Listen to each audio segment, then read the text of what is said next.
Kellyanne Conway joins us right now. She's a counsel to the President of the United States and is kind enough to bring us inside Washington at every single moment because nothing slows down even on the weekends. Welcome, Kellyanne.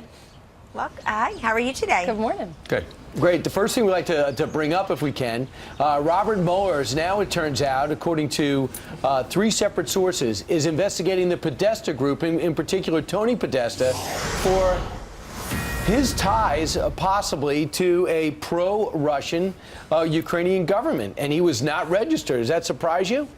I saw that under the FARA, the act, and that's what happens with these type of investigations. They go off into all types of chutes and ladders, and they can ensnare anyone even unsuspecting. I understand this was incidental to the Manafort piece of the investigation from what I read publicly.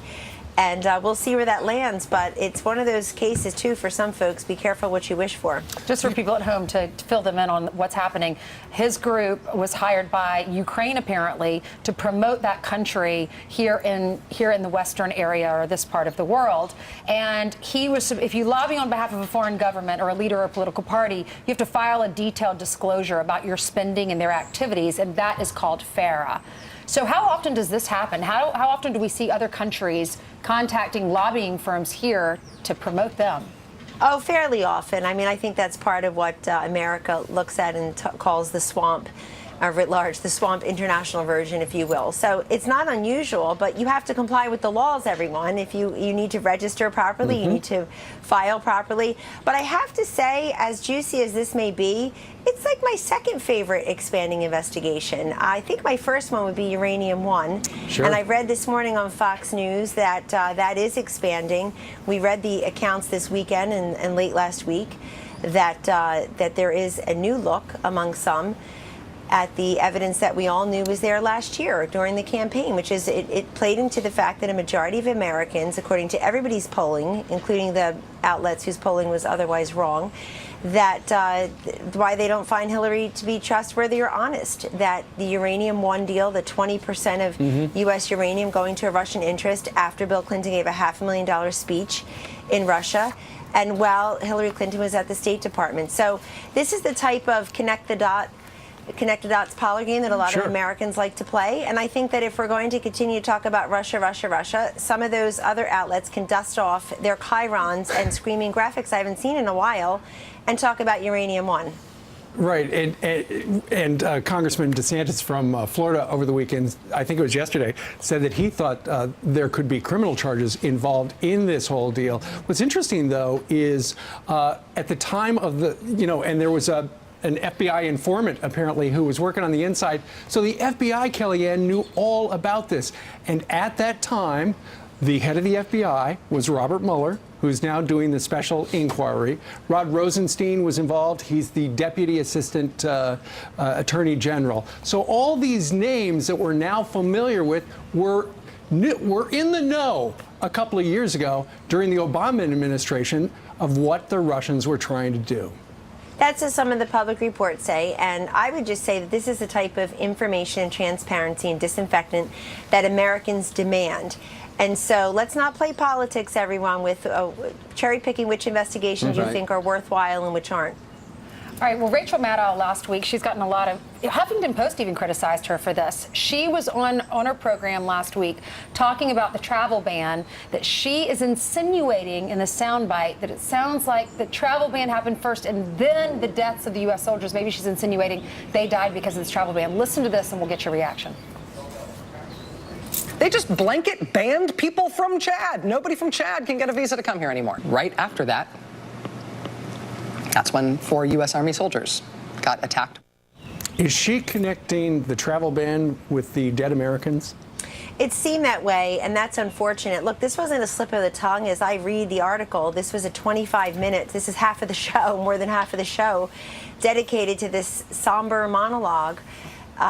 Connecting dots that actually doesn't make sense at the moment. We don't know that. And as General Mattis, Secretary Mattis, and others have made clear, everybody wants answers here. The president wants answers. Everybody wants to know what happened there.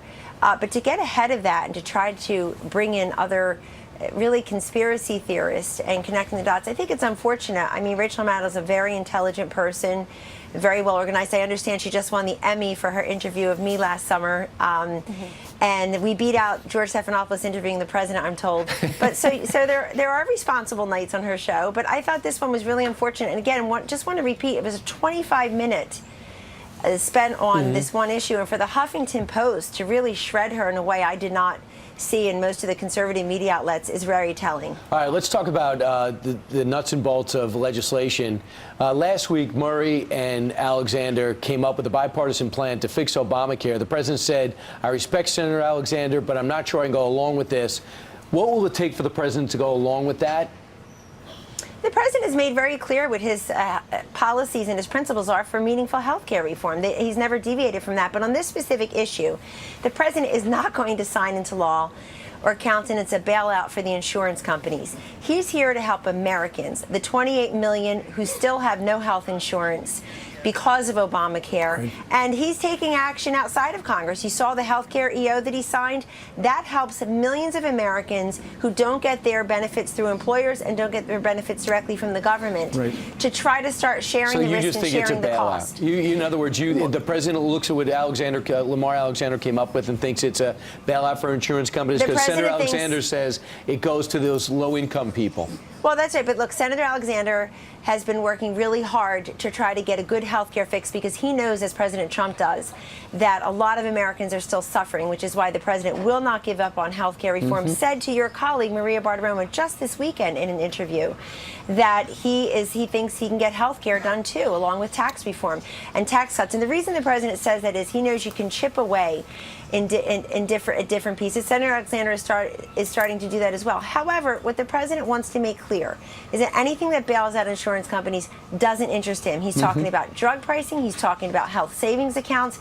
He's talking about block granting Medicaid to the states so that the governors and those closest to the people in need are best equipped to administer that money. So there are many different health reform principles that are transparent for everybody to see. If Congress can come up with that and put it on the president's desk, you know he's willing to sign it. Well, we do know the president's going to go up to Capitol Hill tomorrow. He's going to talk to Senate Republicans and congressional Republicans as well, trying to get, first of all, get that last week's Senate-passed blueprint for the budget going forward, having the House approve that, which in turn means then we'll probably wind up with some sort of legislation regarding taxes.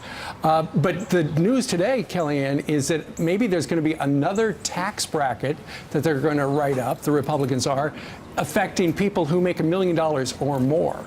Why is it getting more complicated? There are so many different inputs and ideas that people are coming forward with, and nothing is firm yet. You do see the president's principles. Everybody should be very familiar at this point with what is still on the table and what seems to be included. The president has made clear from the beginning his two major priorities are to make sure that this tax cut benefits the middle class, and secondly, to reduce that corporate tax rate because those are the job creators. Getting that down. The president wanted 15%. It's now at 20%, but it will no longer be at 35%. Even President Bill Clinton last year in 2016 said that he was for increasing the corporate tax rate to 35% when that was the average in the OECD. Now it's way above average. So if we reduce it to 20%, we'll be a little bit below what is like the 23% average. But look, I think the other thing to note here is that there aren't just 3 tax brackets. There are actually 4 when you count the 0%. We'll have more Americans paying 0% in taxes than currently do.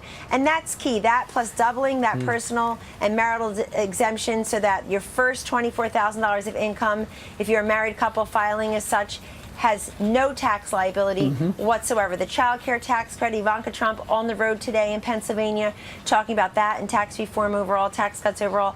All of us really being deployed out there. And most importantly, the president and the vice president putting their full muscle behind this, going to Capitol Hill tomorrow to the Senate, the weekly Senate lunch, and the president making his case for tax cuts. All right, Kellyanne Conway, who helped Rachel Maddow win an Emmy. All right, Kellyanne, thank you very much for joining us. And Kate McKinnon. All right. That's right. That's right. You're welcome, ladies. Thank you, Kellyanne. Take care. All right, in just a few hours, the murder trial of the illegal immigrant charged with killing Kate Steinle is going to begin. Our next guest knows the pain the Steinle family is going through. Her son was also killed by an illegal immigrant. Her message for the family next. Plus, actor Kirk Cameron is back on the big screen, and his new project will inspire you. He's here to tell us about it. Coming up. Hey, Kurt.